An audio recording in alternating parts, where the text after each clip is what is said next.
So I've worked with so many different health and fitness influencers, personal brands, etc., with massive audiences, like several hundred K, millions of followers, TikTok, Instagram, etc.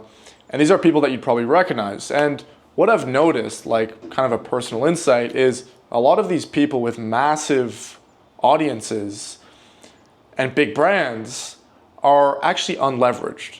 There's a lot of disadvantages. For example, you're not able to actually exit your company. For example, there's fulfillment bottlenecks as well in terms of actually fulfilling if someone's buying you. Okay, so we're going to be talking about leverage today. We're going to be talking about if leverage actually applies to the online coaching, the personal branding market, and what you can kind of do about that so then you can get leverage and actually make more money, and if actually this is the correct business model to be in. All right, ladies and gentlemen, so today I'm going to be talking about how to actually gain leverage as a fitness coach in your kind of day-to-day workflow, okay? And this is going to be kind of a macro lesson on leverage, on kind of where a lot of fitness coaches are today, or just coaches online in general, because a lot of you guys are working insanely hard. You're doing great, like great input. Like you're disciplined, you're putting a lot of work in, 12-hour days, 16-hour days. You're working hard, but yet you're not making that much money, okay? And the thing is, if you're doing a lot of input and working very hard, but there's people who are working potentially less than you or the same but making more, then it's not the amount of things you're working, like the amount of time you're working, it's actually what you're working on. Okay, is your system leverage? What's going on? So this is what we're going to be talking about today, and we're just going to jump right into it. Okay, so right now, most fitness coaches online, health coaches online, they never break past 30K a month. It's actually very rare. Like it's like less than point something percent of people who actually start out as fitness coaches online will break past 30K a month. And it's really not because they're working hard enough. That person doing 30K a month is not working harder. And, me comparing myself to where I am now versus where I was before, potentially making 10 to 15 times more. It's like, am I working harder now compared to then? No. Okay. And it's because everyone in the online space, including you, has built a business that is reliant on yourself without realizing. Okay. And that's what's making scaling feel impossible no matter how you work. Okay. So every activity you do is based on the input that, not just input in general, but the input that you do. Okay. So in this video, I'll break down exactly how we're fixing these issues. And by the end of it, you'll understand how to double, triple, or potentially 10x your revenue by actually working less and doing less input, but the proper input. Okay. So put away your phone, lock in. It's going to be a pretty interesting video. Okay, cool. So the problem most coaches face. So I've spoken to, hundreds of online coaches over the last few years, and a lot of these coaches all believe this kind of same lie. Okay, they believe the lie that in order to make more, you just have to work harder. You got to do more input. A lot of the time, these people, they will, they got success with the gym. They got success in their health because they worked hard. They were disciplined, and they think that discipline is going to correlate to their business. They're just going to work hard on their business, doing the wrong activities and just make $1 million a day, right? And that's not the case, okay? Because working harder got them to the point where they are currently. But the truth is, to scale further, simply working harder is not going to take you there anymore. What got you to 5K a month is not going to get you to 10K. What got you to 10K is not going to get you to 30K a month, okay? There's different levels of the game, and you need to fight a new boss at each level, okay? Kind of like a video game. So the difference between the guys, doing like 30K a month and 300K a month is not the fact that, the 300K a month guy is just working harder, okay? They're probably working less. And the only reason they're making 10 times more is because they're focused on high value activities, okay? Higher ROI activities. So there's this concept called the Pareto principle, which is 20% of your inputs result in 80% of your outputs, okay?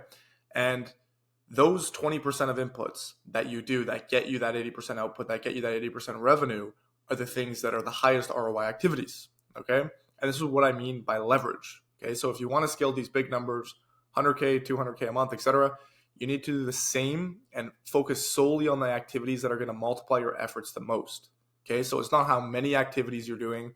It's not, how hard you work on these activities. It's, what activities specifically, okay? And this is what I mean by leverage, okay? Because I can focus 16 hours a day on an activity that's not going to get me an output, or I can focus 5 hours a day on a high ROI activity and see much outsized returns. So this is just the concept of leverage. Leverage is just a lever, and you move the fulcrum, and you could press down really hard on, one side of the lever and, or very lightly even, and get a massive, reciprocal force because of that fulcrum placement. Okay. And that's just pretty much leverage. Archimedes says, give me a lever long enough, I can lift the world. Okay. So the goal of leverage is to simply get more outputs from your initial inputs. And this is what I mean through these high ROI activities. We're going to be talking about kind of what high ROI activities are, especially as a fitness coach, that you need to be focusing on if you're wanting to get to the next level. Okay. So without leverage, what does it look like? So without leverage, every input pretty much gives you the same output. Okay. So what I mean by this is, for example, if you are doing an activity and that input is 1, you're going to get an output of 1. Okay.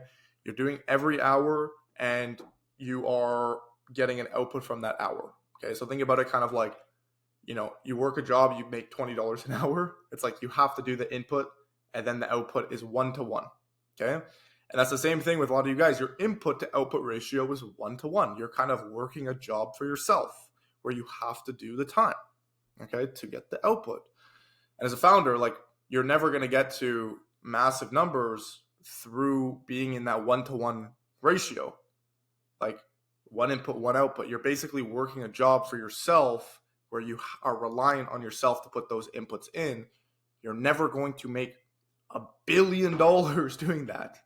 Okay, it's like the biggest guys in space, Zuck, Bill Gates, etc. These guys, do you think they, were toying around with how many hours they were working, or were they focused on the most valuable thing in the most valuable market? Okay, and so what we're going to be talking about. So, as a founder and owner, you are the most valuable asset to the company, and therefore your time needs to be invested in the highest leverage activities no one else can do, and that's exactly what delegation allows you to do. Okay, so look at any successful person; they focus solely on the most important decisions and delegate all the low ROI work, such as fulfillment. Okay. So for example, Zuckerberg and Gates, they don't code. Okay. Elon doesn't assemble cars and Bezos doesn't mail out packages. Sure, maybe in the beginning, yes, they did. In the beginning, 100% they did, but now they don't. Okay. And they were able to get out of that state as quickly as possible. So then they were able to make the higher level, decisions or moves in the business. And even Bezos, there's this quote in his book, Letters to Shareholders. It's not really his book, but he wrote letters to shareholders every year, and some guy kind of compiled them all. And one thing Bezos talked about is, he says, every day I make one important decision, and that one decision I make every day, right? I have to be in the perfect state of mind to make that decision, and that decision better be the best decision that I could possibly make.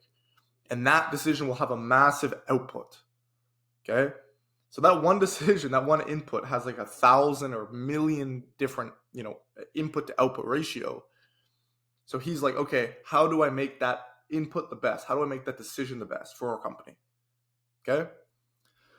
So if every successful person kept doing the same activities when they started out, they would not be massively successful. Okay. Because you won't be able to scale past a certain point if your time isn't going to the activities that actually move the needle forward. And team is very important with this, right? As soon as you make a little bit of money, you should be focused on scaling a team. If it's just you, you only have the manpower of yourself. And I know you guys have very strong opinions about yourself. Oh, I'm a smart guy. I can figure it out. I know what I'm doing. I know how to, do it all together. But it's like, you actually need a team. A team is so crucial for not just taking work and stress off of your plate, but actually gaining insights as well. If you gain more insights in your company, certain things to do that employees will recognize, you'll have more data by working with more people. And if you have really high level people working with you who know more than you, now you're not playing the game of working hard. You're playing the game of like pure entrepreneurship. You are now like, it's like the quote, like the C student is the employer for the A student, right? In a sense. And that's kind of like what you're able to do, right? Are you able to recruit high-level people who can do more, who are smarter than you, and then now you're playing entrepreneurship on easy mode, okay? So if you expect the business to evolve and grow, you must be prepared for your role within the business to evolve with it too, okay? So for example, you can always stay a coach, but you might need to go up the ladder and keep coaching at a higher level. For example, you're coaching clients, coaching trainers, coaching managers, coaching business operators. Like, there's different markets as well that I have made videos on in the past. But your market specifically matters a lot in terms of leverage as well. Okay. Who you're actually trying to gain and who you're actually trying to provide services to. So the problem with online coaching is pretty simple. I've kind of been poop talking online coaching a lot, and I'm going to tell you kind of why I think that there are a lot of problems with this industry. And I help online coaches. That's what I do. But I'm going to tell you what are the downfalls to it. Okay. So the problem with online coaching is that everything is centered around your personal brand. Okay. And while no one talks about the downsides of having a personal brand, they definitely exist. Everyone says, oh, it's the best business model out there. It actually is not. Okay. Because when you're an online coach, people look at your physique, they look at your testimonials, and everything becomes linked to you. So that's the first thing. You are the business now. Okay. And it's harder to delegate. It's harder to have this leverage team, like what I said was important. So you're the business. Therefore, when people buy your coaching, they want to be coached by you. If someone's watching Instagram Reels or watching an ad from you and they're like, oh my God, I want to buy this guy's solution, and then they buy your solution, and then you're placing them to another guy to help, they're going to be like, what the hell? Okay. They want you. Meaning delegating the low ROI activities like fulfillment really is not possible. Okay. So to fix this issue, over the last few weeks, we've been building out an entire SOP to transition online coaches in person.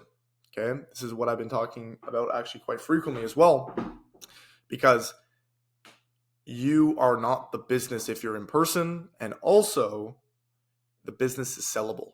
Okay. I'm going to be talking about this later as well. Okay. Because what happens when you make the shift is that all the case studies, the traffic, the brand, the fulfillment, all get transferred to the gym or business entity or the in-person entity that is not specifically on your name. Okay. So for example, you're going from, everything kind of being placed on you, everything like you being the business, you're the center of the business. Everything is relying on you. If you're out of the equation, the business won't run. You can't sell the business. To now everything being centered on that entity, centered on that business name. And you are pretty much a person involved in that operation. You're now decentralized. It's kind of like Bitcoin. Okay. Bitcoin is decentralized. Okay. It's not all reliant on one thing. Okay. It's reliant on multiple different networks, all kind of intertwined and connected. So same thing. This allows you to gain more leverage. So centering the business around the gym itself, or in-person business, I'm just saying gym, allows you to gain the ability to delegate the low level of work such as fulfillment. Okay, this is where you're able to hire trainers and essentially unlink a large portion of your time and effort from the growth of the business. Okay. So what this looks like is centering the business around the gym instead of yourself allows you to gain. So what pretty much this looks like is you are able to gain leverage by having, like, once you have that initial business and you are the kind of gym owner or the entity owner, you can have many other people under you. Okay. And what this looks like is you can have kind of like a multi-complex sort of system of many people working under you, many trainers, etc., managers, things. And now you can have a massive sort of kind of hierarchy, okay, of fulfillment, of marketing, of sales, of etc. And this is where a lot of leverage comes in as well. So as you climb higher up the coaching ladder, the leverage you gain compounds. The same hour of work produces 100 times what it used to be because you're focused on the impactful activities. Okay. So I'm not saying online coaching is impossible to make money. By any means, it's insanely lucrative and it's 100% here to stay. It's especially perfect when you're starting out. All you need is to open an Instagram account and literally start posting. It's very low barrier of entry. But as time goes on, it becomes more difficult to scale and more competitive to maintain. So once you've saved a bit of capital, in most cases, it just doesn't make any logical sense to stay online. Okay. So when you're starting online coaching, it's easy to enter and it becomes potentially more of a headache over time to stay in the industry. More competitors, new sales tactics, new people, new things, viral things are going around. You got to stay up to date. Right. And it becomes a pain in the ass over time. And it's easy to enter. You just open a page, start posting. But with in-person coaching, it's very hard to start in person. There's a high barrier of entry. You got to figure out location. You got to figure out, branding, all this sort of stuff. You got to pay rent. Okay. Fulfillment can be difficult as well. High barrier of entry to set all these things up and have this systematized. But over time, it's easier to run. You can build out a hierarchy. You can build out actually like a legitimate business. A lot of you guys aren't running legitimate businesses. You're just literally running like I post on social media, people click on my thing on social media, and then I try to like push them on a sales call.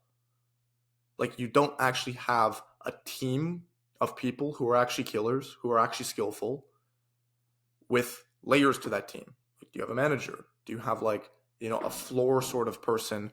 Like these are things that, especially in person, you can get a lot of leverage in, especially with team. Okay. So my kind of advice, what I think I've been doing for the past little bit is the coaches that I've been working with online who have gotten to, 30, 40, 50K a month, who have money saved up. I tell these people, I say, hey, listen, we should look at in person, not a full transition, but we should look at dipping our foot into that pool, getting you comfortable with that, because that is the true way of coaching people.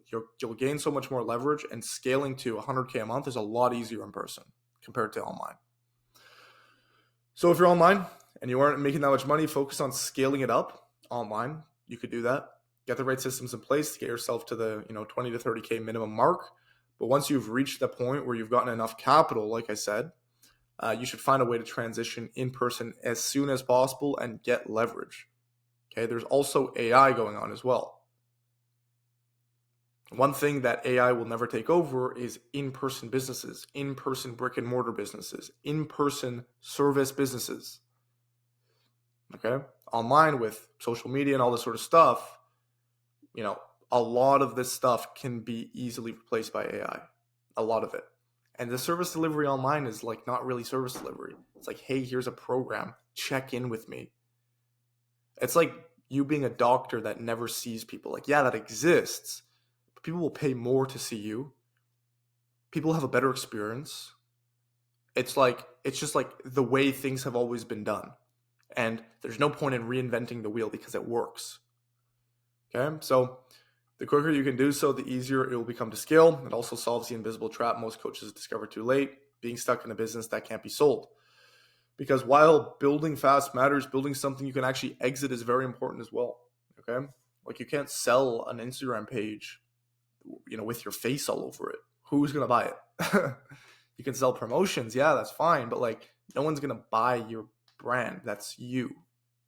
And a lot of people, even Hormozy talks about this a lot, right? Like you should be focused on having an end kind of goal as well. It's like, okay, you're going to scale your business up. You're going to make 50K a month. Okay. And you do that for a couple of years. Congratulations. Now what? And you want to do a new business. Now what? You can't exit. Now you're stuck. So you have to set yourself up with certain things that allow you to be able to exit. Are things focused around you? Okay. How do you deface yourself? How do you get the business focused on someone else? Or how do you get the business focused on kind of an ideal instead of a person? These are things that actually I've learned from Hormozy as well and certain mentors of like, how do you get things and your brand, if you're looking to exit, off of yourself so then you can exit. Because exiting is very important. A lot of founders, like really rich people, like really rich founders, their money is not in the cash flow. Their money is oftentimes in the equity. Like if you look at Elon Musk and you look up his net worth of, $100 billion, just for example, like what, 80% of that is probably just his equity of Tesla and SpaceX or whatever. Maybe like 5% of it, not even, is actual cash flow. Okay. So since the business revolves around you, you're left with an unsellable asset. Okay. And it's like, why buy gold if you can't sell it? It's like now the asset is just like, there's no point. And personal brands can't be sold. So this is online coaching's harsh reality. When you are the business, your exit strategy shrink to only two options. You can keep posting on social media daily, working practically forever to kind of push for cash flow, which is fine. You can do that. I've done that as well. Or shut down the business and pray that cash you stacked will hopefully last. Okay. So there is this third option as well. Like I said, learning how to kind of deface your brand, and you can do this by actually going in person as well. So this is not for everyone. Obviously, a lot of people who are watching this aren't at the level yet in their business so that they can invest in actually, an in-person sort of business. But if you're doing fitness, I want you to realize like fitness has never been done, or health has never been done online. This is a very new thing. And the average success rate for people online, like fitness coaches or health coaches online, is less than 1%. Average success rate for people who are in person is like much higher than that. It's like 15-20%. Okay? That's average as well. That's average. That's not like amazing. Okay? So realize this. Again, this is not for everyone, but you have to realize this. So like I mentioned before, by going in person, all the case studies, traffic sources, fulfillment systems, and everything else belong to the gym itself, meaning you're now building a transferable asset that can be sold for 6 to 7 figures down the line if executed properly. This is a big thing. You want to keep exit in the back of your mind. Okay? So online coaching, you're starting out, get to that point. It's just going to lead to never-ending workflow, but you can actually slowly do a transition. And again, this is not a full leap. This is you dipping your foot in the water. This is you slowly getting into the new thing. You still have cash flow from online, but how can you slowly do both? Okay? You have to remember that making the shift from online to in-person isn't just about increasing revenue. It's about creating a business that isn't reliant on you and can grow independently of your constant involvement. And this is the thing, a lot of people, they'll preach, oh, I just want to be separated from my business. Don't work in your business, work on your business. And it's like, yeah, that's true. But like when you're starting out, you're going to regardless. So why not find the most leveraged thing you could do? Something you could sell, okay? Something that's going to make you the most money. Have the best client success, like the best output from your actually clients doing it, okay? And marketing efforts are much easier as well. I have a bunch of videos on in person just for you guys to chew on as well. I'm not saying online is bad, but I'm just saying it's more leveraged. Then at some point, selling becomes the goal, okay? Because you deserve to be rewarded for the work you put into the business, okay? Not forced to walk away when you're finally ready to enjoy the life you've earned, okay?